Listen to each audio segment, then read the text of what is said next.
Magandang hapon, Ginoong Benitez. Purihin si Jesucristo, ating Panginoon at tagapagligtas. Ngayon at magpakailanman. Amen. Bago magsiupo, pulutin muna, tignan muna natin yung mga lamesa natin. Sa ilalim ng lamesa kung may mga kalat. Pulutin na muna natin at kung may makita man, itapon sa tamang basura.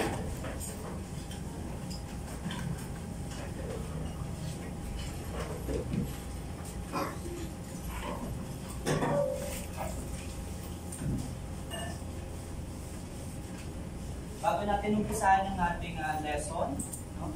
Panalangin muna tayo. Mga kaklase, handa na ba kayo magdasal? Opo, handa na po kami.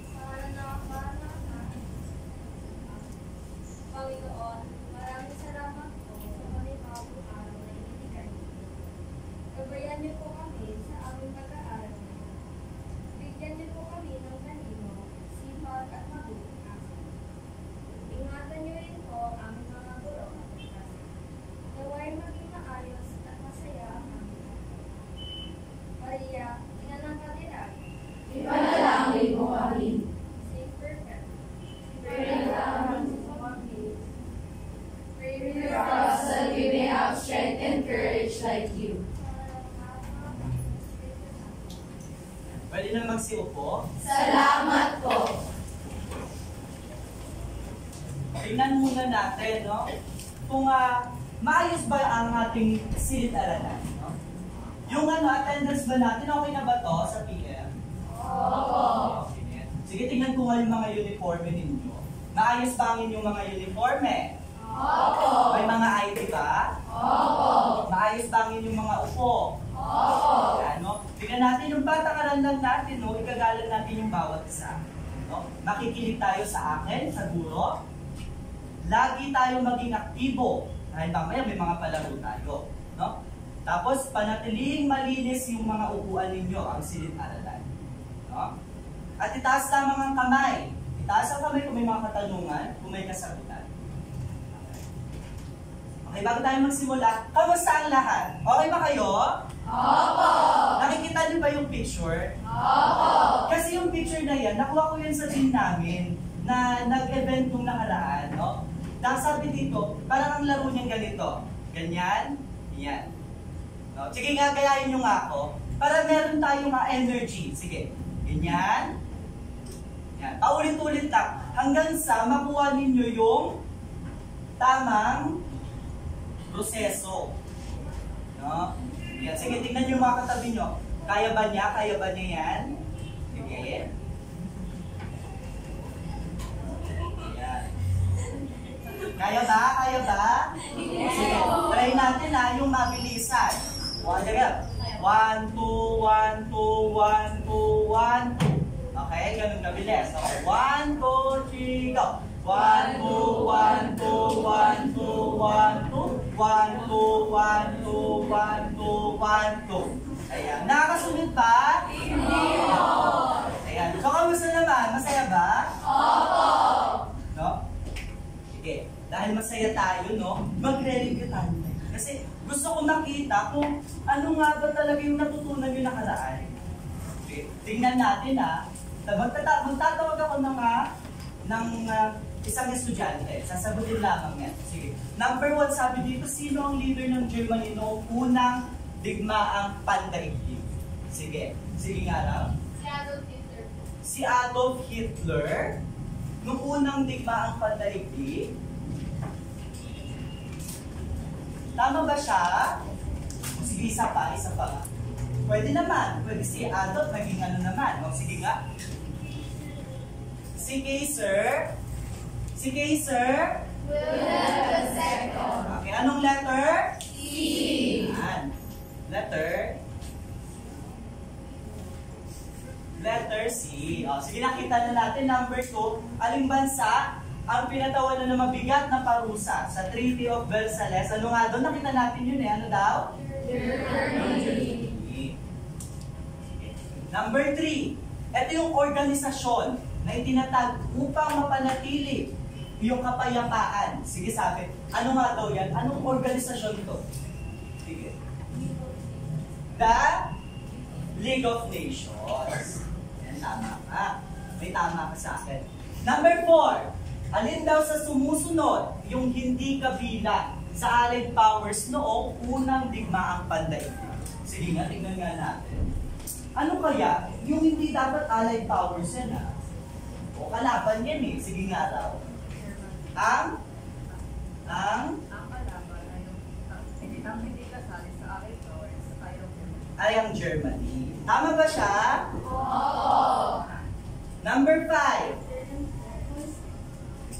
Number 5. Saan daw naganap yung pagpulong para sa Treaty of Versailles?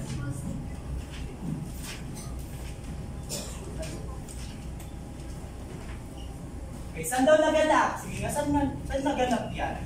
Sige, try mo nga. Sa Paris. Tama ba yung ano niya, ideya niya kung saan yun? Tama ba? Tama? May tama siya. May tama yan. Yan. Sige. No? Sino ang bida? Sino ang diktador? No? Meron lamang ako dito mga pictures. Yan, no? Titignan mo na kasi bago tayo magsimula, kasi nabasa nyo na yan eh. Binigyan ko kayo ng assignment ninyo. No? Nabasa nyo na ang mga ideolohiya. Nabasa nyo ba? Nabasa nyo na ang mga ideolohiya. Ngayon, titignan natin kung naiintindihan nyo ba yung konsepto. No? Mayroon dito na diktador, at mayroong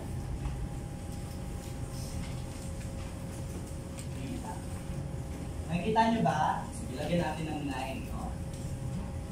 Ngayon, ilalagay ninyo yung mga pictures lang. Itong pictures lang. Sige nga, magtatawag na ako.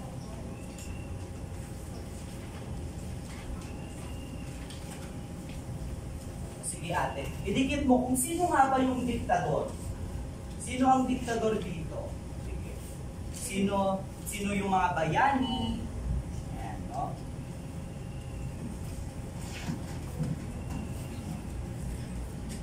Yan natin ha.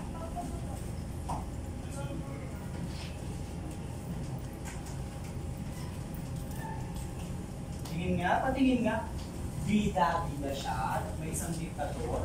Yung iba naman,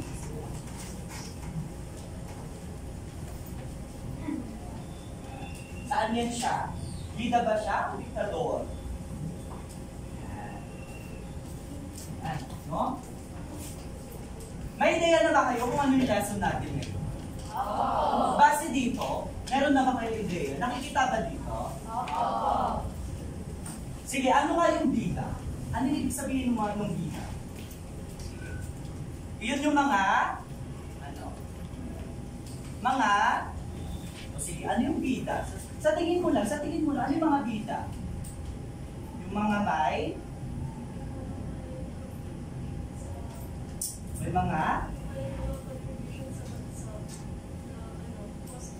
may mga positibong kontribusyon, no? Tama. Ganun yung bida, heroes. Sige, ano naman yung diktador? Nakikita niyo si ano yan, no? Marcos Sr. Si Hitler. Sige, may idea ba kayo? May idea ba kayo? Ano yung diktador? Sige nga.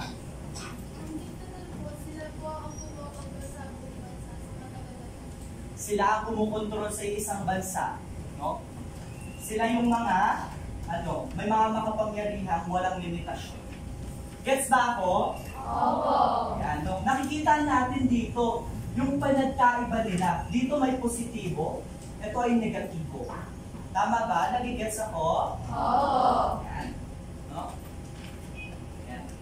Kaya dyan pumapasok yung mga pagsibol ng mga iba't ibang ideolohiya saan? Pagkatapos ng World War I o unang digmaan. Okay. Ang pinakalayunin ko lang naman sa lesson na to, nasusuri natin yung pangunahing ideolohiya ng Musbong pagkatapos ng, sige basahin, pagkatapos ng Unang lima ang pandaigdig. Yan. At naipapakita ang pag-unawa, no? Sa epekto ng mga ideolohiya ito sa pamumuhay ng mga mamamayan sa pamamagitan ng malikhaing pangkatang gawain. No? Pangatlo, na ilalapat ko ang kahalagahan ng kalayaan, katarungan at pagkapantay-pantay sa sariling pananaw bilang kabataan. Yan. May isa ako ditong activity, no? Base sa inyong mga nabasa, sa inyong libro, ididikit natin sa T-chart. Ididikit natin yung pinagmulan. Dito. Yan. Yung ideolohiya, pinagmulan, ideolohiya dito, mayroong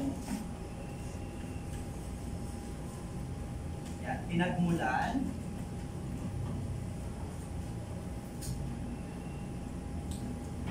dapat may idea na kayo dito kasi nga napag-aralan na to ay nabasa nyo na to sa libro nyo. Tama ba ako? Nagpabasa ba ako sa libro nyo? Oo. Dapat alam nyo na to ha. Tingnan muna natin. Pag nagsiset up si teacher, tignan, basahin nyo muna yung libro nyo para may idea kayo kung ano ba yung mailalagay dito. Sige, basahin natin.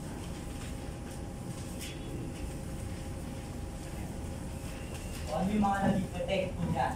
Meron yan eh. May epekto yung bawat ideolohiya yan eh.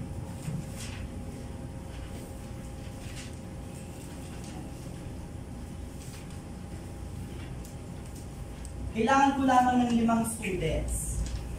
Sige, taas ng kamay ang gustong magsagot.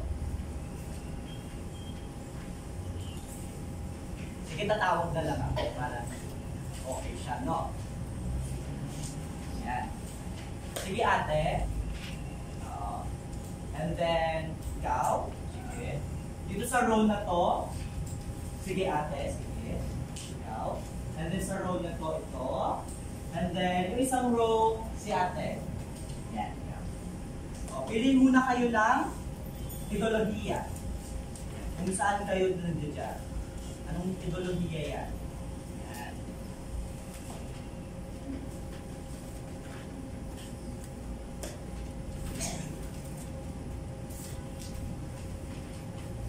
Dahil mamaya, etong t-shirt na to, pag-aaralan natin yan, i-elaborate natin. Titingnan natin kung tama ba yung mga pinaglalagay nila. Sige nga, lagay muna yung ideolohiya. Ang ano, sige. Idikit ang ideolohiya. Yan. Sige natin ang line para i-chart talaga. So, ayan.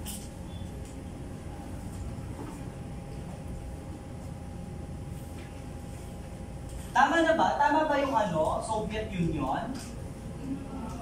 Nasa ano ba siya? O saan dapat yan siya? O sige, lagyan nyo na. Dapat tapos na to eh. Hanggang epekto. Sige. Saan to, anak? Diyan siya. Dapat sunod-sunod yan, ha? O sige. Ayan, militarismo sa... Saan yan?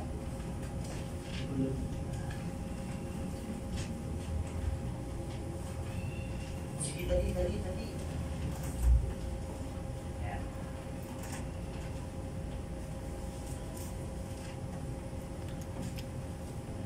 Kita natin, sabi dyan, si nazismo daw sa Germany. Naalala nyo ba yon? Nung nabasa nyo, tama ba yon? Oo. Ano yung epekto niya? Sige. May epekto ba yan? Sige daw. Sige, ako na lang mag-aayos mamaya. Tingnan na muna natin.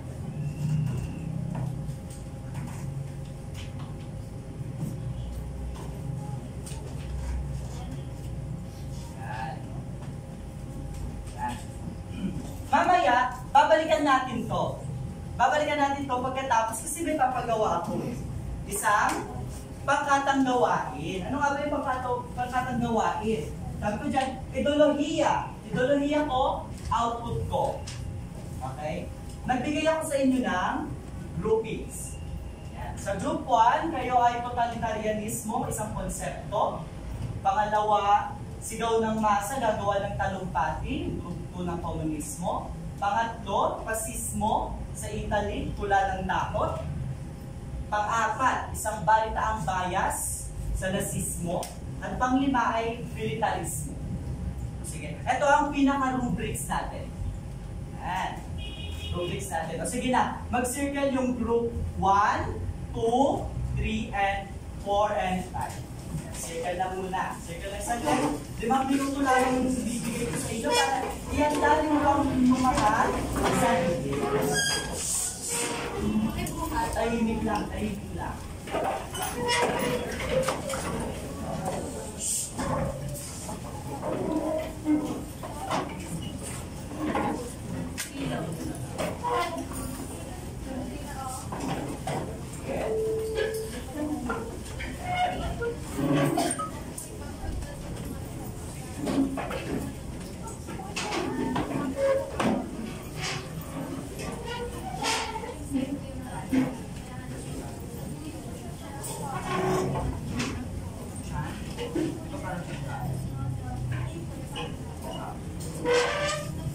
O, 5 minuto lamang ha. 5 minuto. Sige, mag-usap-usap na para ipepresent na lang natin ang inyong mga tingnan ang rubrics. Ano nga ba ang rubrics natin? No? May pamantayan tayo. Una, may informasyon. Dapat maayos. Pangalawa, organisasyon ng mga ideya. Sige, makinig muna sa akin ha. Ako muna. Bida muna si teacher. Okay? Pangatlo, may paraan ng paglalakad. Maganda yung paglalakad ninyo. Pang-apat, may pagkakaisa. At panglima ay pagiging malikhain. Sige, mag-usap-usap na kayo kung anong gagawin ninyo. I-execute natin ng maayos yung mga groupings. Okay. Itaas sa mga kamay kung may katanungan sa akin.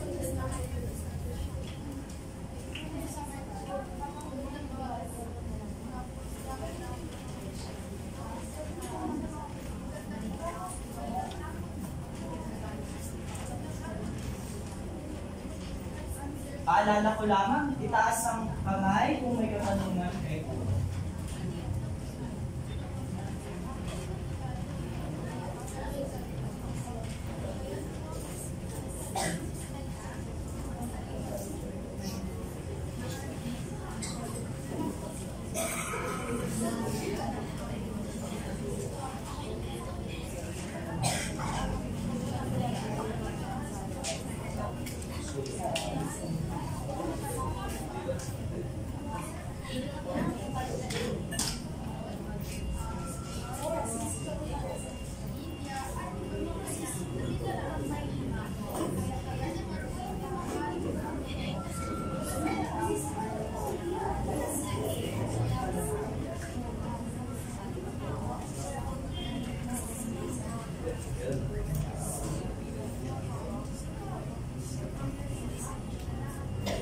Kung may katanungan lamang, no, itaas lamang ang kamay.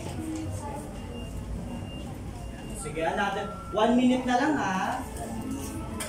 Sige natin.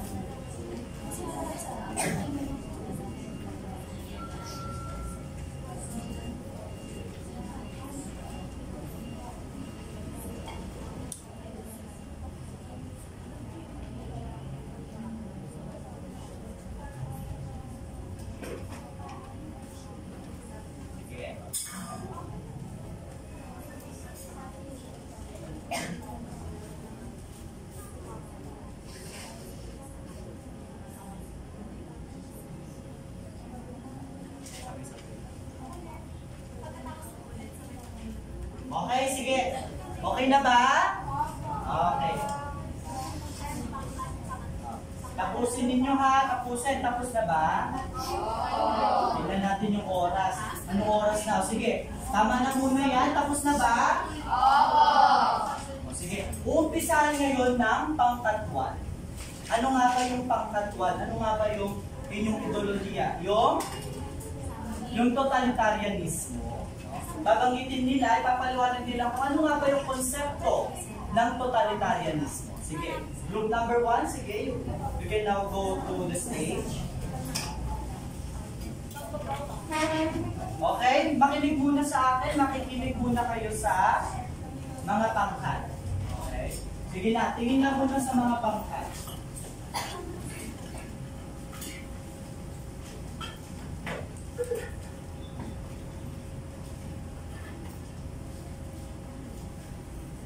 Magandang hapon, Ginang Unag, Ginoong Remulit, at ang aming mga bisita. Ngayon, ipapaliwanag ko, at siyempre kasama ang aking mga hagrupo, ang acronym ng TOTAL, na may kaugnayan sa totalitarianismo. Ngayon, ako ang mauuna.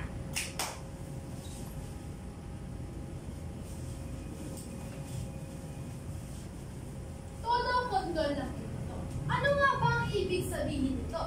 Ang ibig sabihin nito, sa panahon ng totalitarianismo, ang pinuno ang nagdesisyon. Sa kanya, ang pinal na mangyayari para sa buong bansa. Kontrolado niya ang lahat at kung sino mang ang tatangi sa kanya o mag-question sa kanyang mga desisyon ay mapaparusahan. Ang kanyang kontrolado ay edukasyon, reliyon, at ang kanyang media. At ngayon naman, ang susunod na letter ko.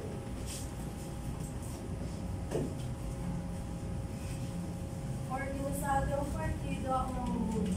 Ibig sabihin ay may isang malinaw at maayos na grupo sa politika na humahawak at nagpupunsyo sa pamahalaan.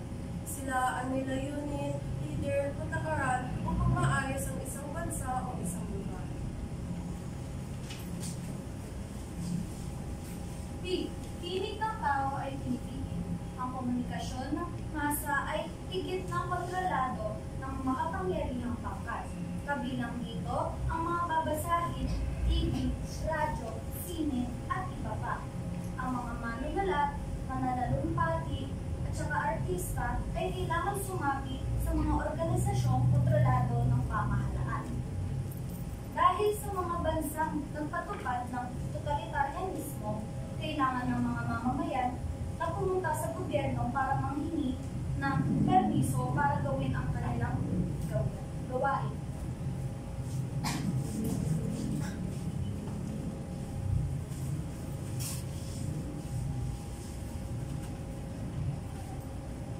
Aparatong lihim ng pulisya. Ang mga gobernador at ang mga pangulo ay umaasa sa mga lihim ng pulisya. Ang trabaho nila ay mag-imbestiga ng mga taong kumukontra sa mga utos ng Pangulo. Dahil kung sino man ang kumontra sa mga desisyon ng Pangulo ay maaaring kasuhan, maaaring makulong o mamatay. At minsan pa nga ang mga pulis ay pinaparusahan ng mga taong inosente kahit bang hindi sila kumukontra sa mga taong laban sa pinuno.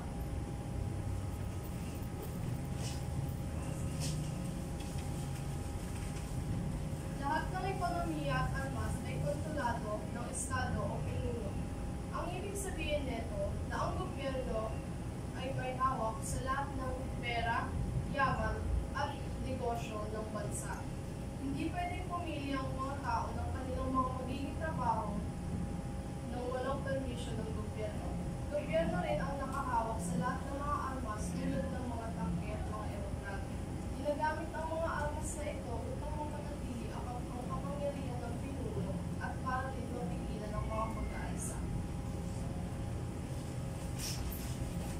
At kung kayo man ang nakinig sa aming presentasyon, malalaman nyo ang panahon o konsepto ng totalitarianismo ay mahigpit. Ang mga tao ay kailangan sumunod sa Pangulo, kailangan sumunod sa mga organisadong may hawak sa lahat ng lipunan. Kailangan nila magpaalam, kailangan nilang sabihin sa mga gobernador kung ano ang mga ipapalabas nila at kung ano ang papanoorin nila. At muli, na kami ay maraming salamat, Ginang Unag, Sir Remulit, at ang aming mga bisita. Salamat.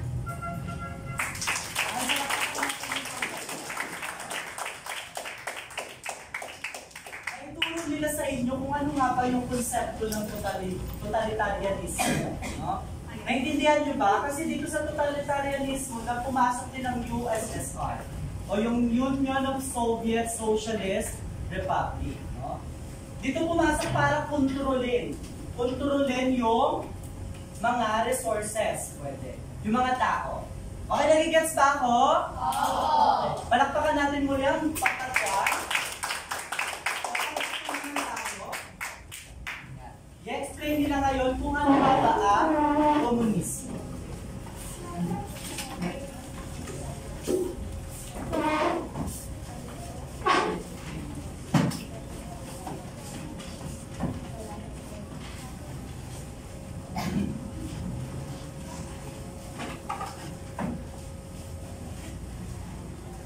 Magandang hapon. Binoong at ang aming mga bisita. Kami po ang pangkat dalawa at ipipresenta namin ang aming chat patungkol sa komunismo.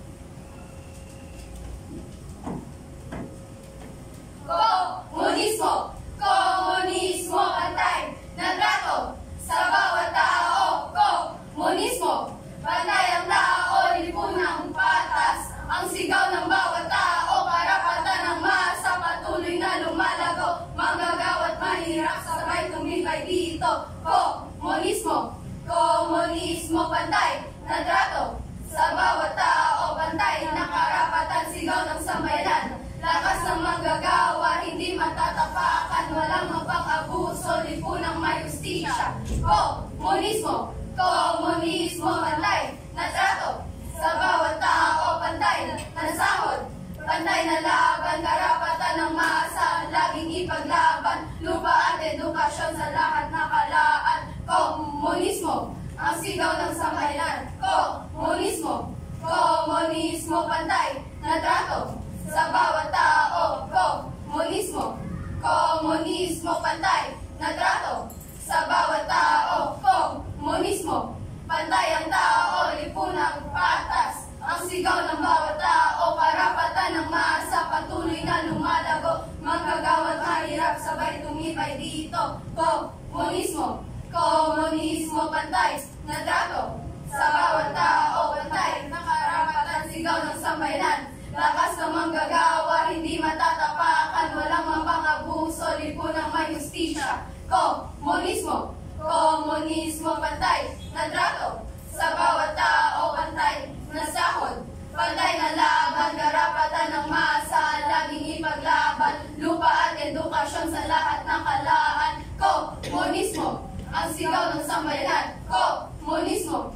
Komunismo pantay na trato sa bawat tao. Komunismo! Komunismo pantay na trato sa bawat tao. Ano ang mission natin? Ipalaganap ang komunismo sa buong mundo. Salamat po.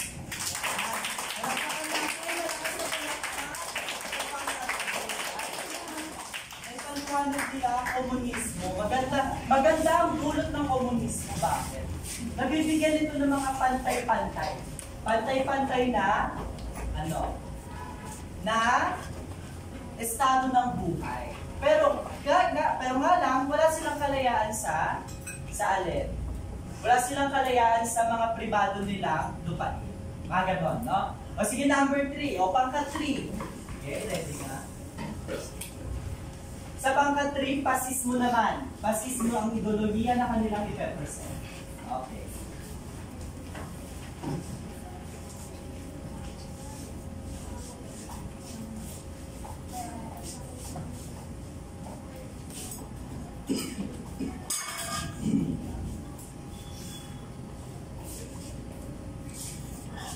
Okay, go.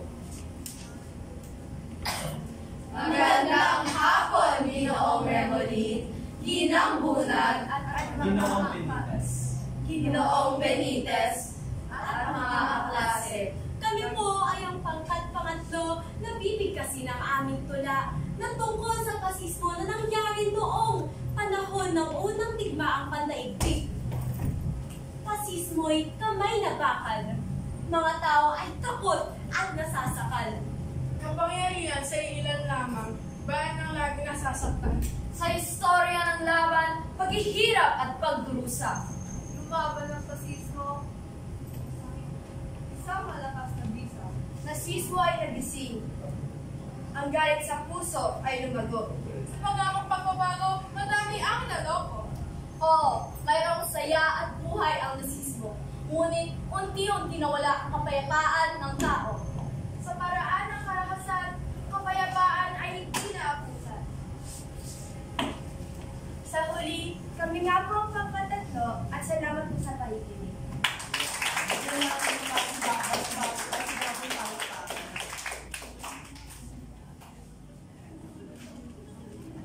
Ano nga ba binanggit na pasismo? Isa to sa mga pinakamatinding authoritarianismo. Katulad na lamang ni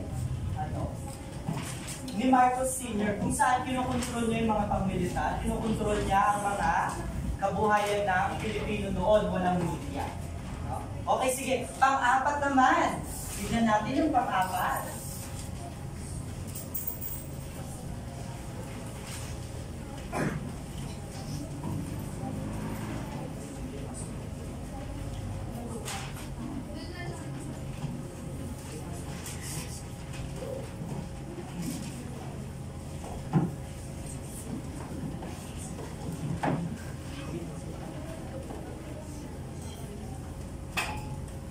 Magandang hapon, Ginambunag at Ginoong Remolin at ang aming bisita na si Ginoong Benitez. Kami ay ang Bangkat 4 at naglalahad kami ng ulat tungkol sa mga nazismo sa Germany. At ito ay ang aming reporter, si Sila Hardy.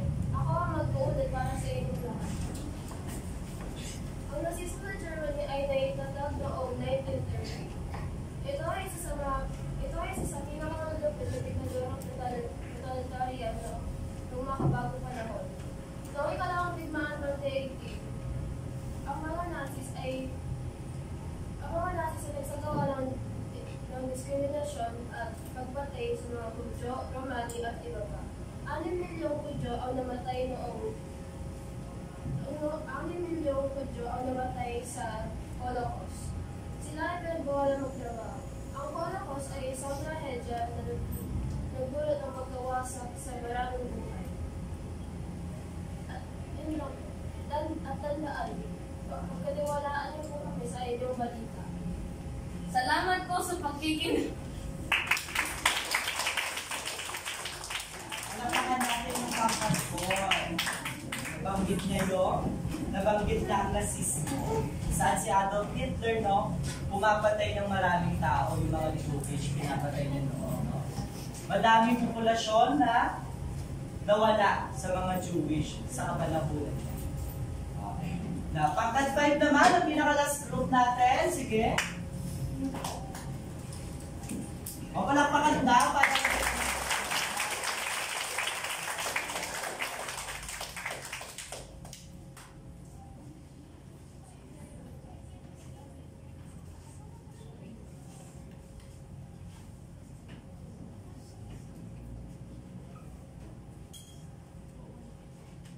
Magandang hapon sa inyong lahat, lalo na sa ating guro at mga bisita.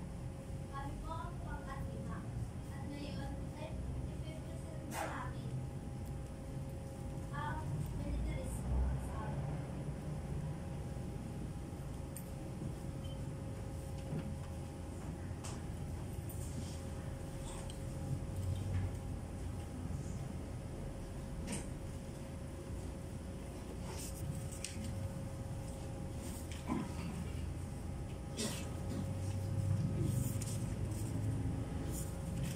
Tulong! Dito!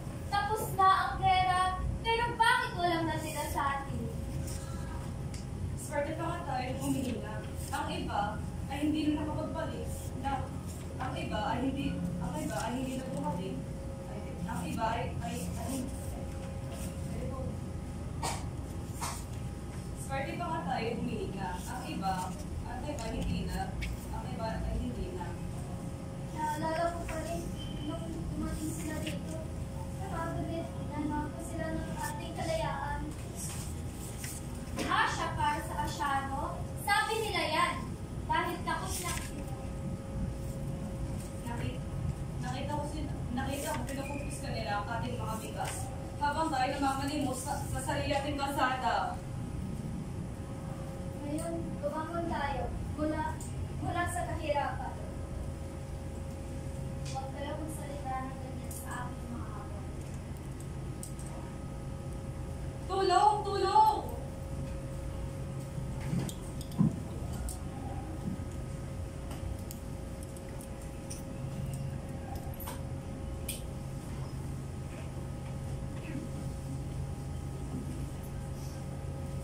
Mga angal.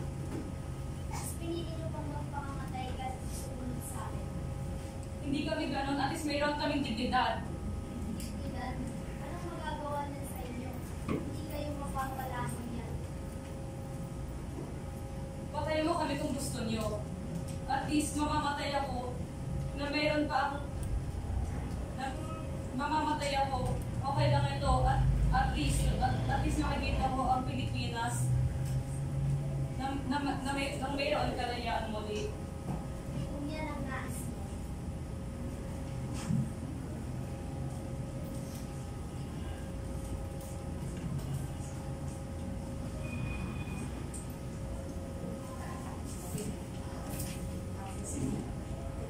Okay, so simple na daw tayo. Simple.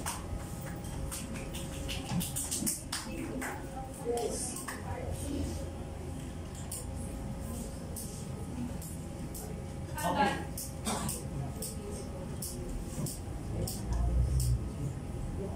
Sige, palakpakan natin ang group.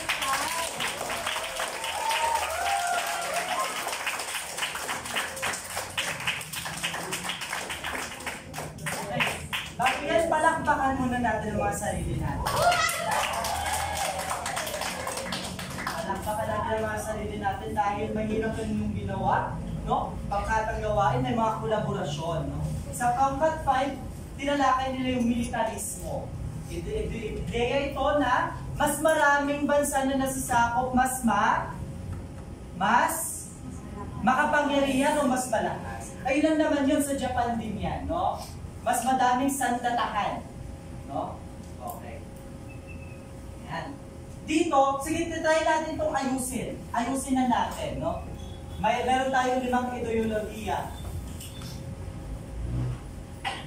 May 5 tayong ideolohiya. Sige, tatanungin ko kayo. No? Tama ba yung pinagmulan ng nasismo sa Germany daw? Tama ba yan? Sige, ipaliwanag sa akin. Bakit tama yan? Sige. Sige. Bakit kaya tama itong nasismo Germany? Na pinagmulan ay sa Germany. Bakit kaya? Isipin mabuti. Dahil binanggit na yan kanina ng Group 4. Bakit kaya ngayon nasa Germany, sino ba yan? Si Adolf Hitler, tama ba? Sige, sige, mag-isip, bakit kaya pinagmulan? Ano kaya pinagmulan ng nasismo, sabi dito, Germany daw? Bakit nga ba? Okay, mag-isip. Si ate. Sige, ito na lang. Ano yung mga naging epekto kasi, sabi dito, pinilit ang mamamayan na sumunod sa lahat ng utos ng Estado. Tama ba yun? Nakasalungat ba siya sa nazismo? Sige, itaas ang kamay. Bakit siya hindi tama? O bakit nandiyan yung epekto na yan? Sige nga, itaas ang kamay. Dahil ano nga ba yung naging epekto ng nazismo? Sige, ano nga ba yung naging epekto ng nazismo? Sa inyong ano lang, sariling ideya. Sige, sa sariling ideya, ano naging epekto ng nazismo sa mga tao? Sige, ano daw? Ano kaya? Sige nga, bigyan nga ako. Maraming namatay yung mga Jewish. No? O, ano naman yung epekto ng pasismo? Sa pasismo, sige ate, ano kaya naging epekto ng pasismo? Tama ba yan? Nagbunsod ng discrimination. Di ba dapat dito na yan? Kasi nga, may discrimination na sa nasismo. No? Pinapatay na nila yung mga Jewish. O, sa pasismo naman, sige, taas nga ng kamay, ano kaya yung epekto niya? Sige, ito ate. Ideya mo lang. Tignan lang natin kung nakinig ka ba talaga kanina. Sige nga, ideya mo sa pasismo. Sige. Sa pasismo. Magantay tayo ha. Tingnan natin, pasismo sabi dito, pinilit daw ang mamamayan na sumunod sa lahat ng utos ng Estado. Ng Estado pala. Tama ba yun? So saan dapat siya? Ang pasismo. Yung merong mahigpit na pamumuno at pagkawala ng karapatan. Hindi yan sa Japan eh. Saan to? Italy. Sa Italy. Yan. Italy. No? Ay, yung militarismo. Sige. Militarismo saan? Japan. Sa Japan. No? So, saan natin ito ilalagay yung Soviet Union? Sa yung Soviet Union sa totalitarianismo. Bakit? O sige, bakit? Bakit kaya? Bakit kaya nandiyan si Soviet Union sa totalitarianismo? Dahil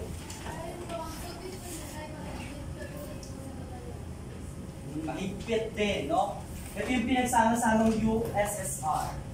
Sila, sa ano? Sila, Hitler, no?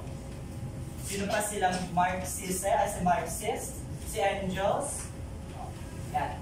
Sige, dito tayo sa komunismo.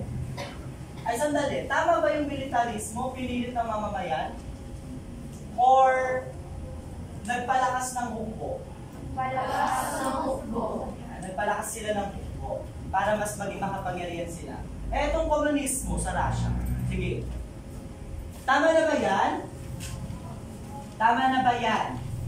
O kung tama na yan, bakit ngayon? Bakit siya? Bakit ganyan yung epekto? Sabi dito, nagdulot ng pantay na pamamahagi ng yaman, ngunit nagkaroon din ng kakulangan sa kalayaan. Tama ba yon? O sige, paano nyo nasabi nga kung tama? Bakit tama yan? Tama ba yon? Dahil, sige, taas ka ng kamay, ate, sige. Bakit kaya? Bakit nagdulot ng pantay? Sige.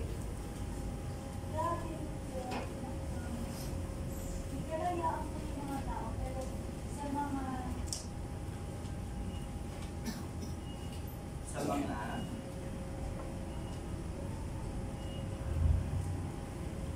sabi niya, may kalayaan daw yung mga tao.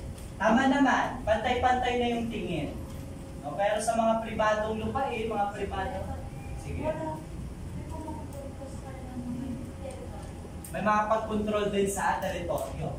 Sa panghuli, totalitarianismo, Soviet Union. Pinagmula ng Soviet Union, pinilit ang mamamayan na sumunod sa lahat ng utos ng Estado dahil total. Kanina nakikinig total. Total na control. Kontrolado. Gets ba ako? Oo. Gets ako? Sige. Ito dapat sasagutan lang sa kwaderno, pero sabihin na lang sa akin, no? Paano mo kaya pinapahalagahan? Sabi dito, timbangin mo, panindigan mo. Paano mo pinapahalaga ng kalayaan at karapatan bilang kabataan sa kasalukuyang panahon? Sige, paano kaya? Paano mo pinapahalagahan yung kalayaan? Sige, ate. Pinapahalagahan ko ang aking kalayaan. Dahil ang aking kalayaan ay pinaglaban ng mga maraming tao. Marami pong namatay at nagdurusa para lang po makamit ang aking kalayaan. Kaya dapat hanggang ngayon, bilang kabataan, dapat po natin huwag po natin kahiyaan at lalong maging proud sa ating kalayaan. Isa pa, sige. Tama palakpakan nga siya. Palakpak ka. Isa pa. Paano mo napapahalagaan? Isa pa. Paano mo napapahalagaan? Ako kung tatanungin nyo, napapahalagaan ko yung kalayaan ko sa pag-share ng mga Facebook posts. Yung mga factual. No? Bakit? Kasi doon, nagiging boses siya na ipapakalat siya yung katotohanan. So may kalayaan tayo na magsabi o mag-share. Sige. Sige. Yan. Kung nakinig kayo sa lahat ng discussion natin, no? Tama ba o tiwala lang? Tutukuyin natin, no? Tutukuyin natin kung tama o mali ang pahayag. Yan. No? Sasabihin, ganito ha, dapat sasabihin, tama yan. Tama yan. Pag tama, sagot. Pagka mali naman, tiwala lang. Tiwala lang. Ganun na. Dapat meron tayong emoji, ganyan. No? Sige, number 1. Sige, basahin. Ang komunismo ay naglalayo at isinang kapagpapantay-pantay sa lipunan. Tama ba yan? Tama yan? O tiwala lang? Sige, lahat tayo. Tama yan o tiwala lang? Tiwala lang. Tiwala? Yan. Tiwala lang ba yan? Bakit? Bakit siya tiwala lang? Kasi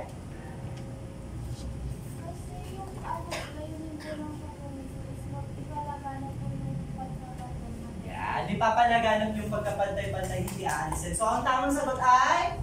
Tiwala lang. Isa pa nga? Tiwala lang. Yan. Number 2. Lagi ba sa akin? Ang totalitarianismo ay isang uri ng pamahalaan kung saan hawak ng Estado ang lahat ng kapangyarihan. Tama yan, mali? Tama yan. Number 3. Si Adolf Hitler ay pangunahing leader ng nazismo sa Germany. Tama yan, tiwala lang. Tama yan. Number 4. Layunin ng militarismo ang pagpapalawak ng kapangyarihan gamit ang diplomasya at pagkikipagsundo. Tiwala lang. At number 5. Ang mga ideolohiyang gusto matapos ang unang digmaang pandaigdig ay nagdulot ng pagbabago sa pamumuhay ng mga tao. Tama yan. Dito, meron akong hawak na o tinatawag kong piraso ng kaisipan. Buo ang paninindigan. Ito, may hawak ako and then ipapaskin nyo na. No? Papaskin nyo, pero bago nyo ipaskin, sa kahit one word lang, kahit one sentence. Kahit one sentence lang, no? Kung ano yung tanong doon sa likod. Isa lamang, tapos kahit isang sentence, isang word, okay lang sa akin. Okay, paskil doon ha, papaskil doon. Sunod-sunod yan. O, go. Yung number 1. Sino yung number 1? Okay. Ano ang ibig sabihin ng ideolohiya? Anong ibig sabihin ng ideolohiya? Ang ibig sabihin po para sa amin ng ideolohiya, ito ang mga paniniwala o mga patakaran sa iba't ibang. Okay, dikit dito. Number 1. Number 2. Bakit gusto ang iba't ibang ideolohiya pagkatapos ng para magpanatili ang kapayapaan? Okay, paskil. Tama. Number 3. Sino si number 3? Sino si number 3? Basahin ko lang. Ano-anong mga ideolohiya ang gumaganap sa panahon ito?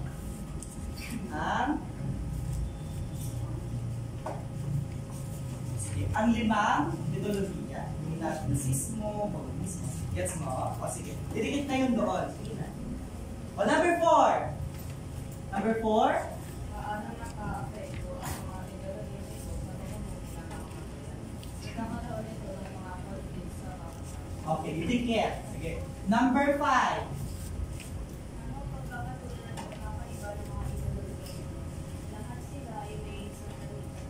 Kahit mga rason na gusto ng mga diktator na magkaroon ng pagkakaiba sa bansa pero meron din sila. Pero talaga ito ang mga rason. Sige, didikit. Sige. Number 6. Bilang kabataan, paano mo maipapakita ang pagpapahalaga sa kalayaan at karapatang pantao? Para sa akin po, maipapakita ko po ito sa pagiging boses ng aking bayan. Tulad ng, kunwari po, pag meron pong mga negatibong problema sa gobyerno po, pwede ko po itong maipatigil para lang sa kalayaan at karapatang pantao sa paraan na pag-arali at sa mga speech po. So may kalayaan. Okay. Sige, didikit. Yan. Doon nabuo na natin. Sige, pasalamatan na natin yung mga nagsagot. Sige. Ito na po tayo. tayo ng isang litrato kasi nga, kasi ang mga ideolohiya ay may iisang ibig sabihin lang. Ito yung pagkontrol sa mga tao. Kinokontrol nila para, mapasunod nila, para sila pa rin yung bida. No? Pero ito, negatibo din to. Kasi nga, sila Hitler, no? Pumapatay ng tao. Pero ang pinaka-ideya ng ideolohiya, ito yung isang konsepto lamang, no? Pagkatapos ng unang digmaan. Kasi nga, mamaya, o bukas, pag-uusapan natin, or sa Monday, pag-uusapan natin yung, yung pangalawang digmaan. No? Yan. So, bilang mag-aaral, paano mo gagamitin ng talino, tapang at pagkakaisa upang mapanatili ang kalayaan ng iyong bayan? Isa lamang. Isa lamang. Sige, paano kaya? Sige, isa lamang. O sige ate, sige. Paano mo gagamitin yung talino mo, tapang magkakaisa?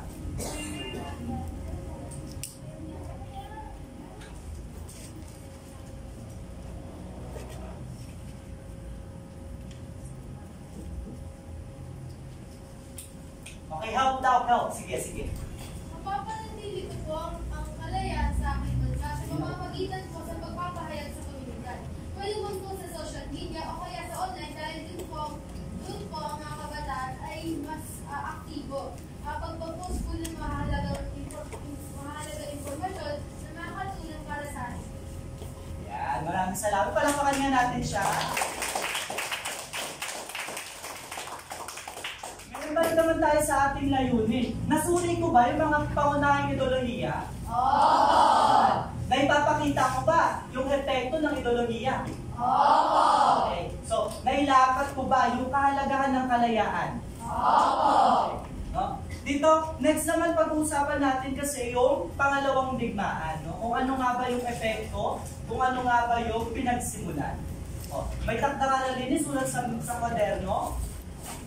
Paano nagbunsod ng ikalawang digma ang pandaigdigang agresyon ng mga bansang Basista at ng Japan?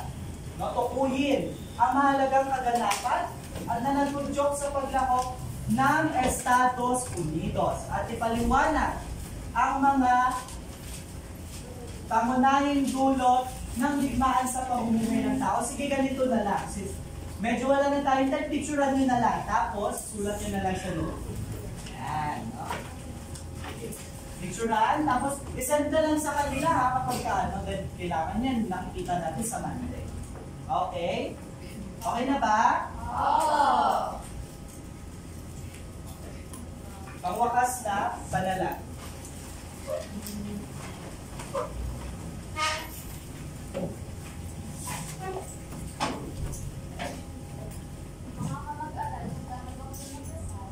Opo, handa na po kami.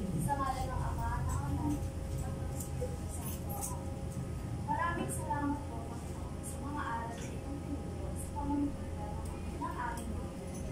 Pinupuri ka namin at pinapasalamat namin sa aming biyaya.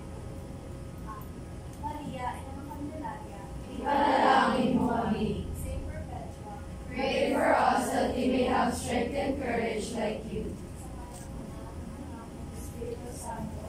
Ayan, bago magsiupo, ayusin muna natin yung mga tables natin. Tahimik lang, ayusin natin yung mga tables.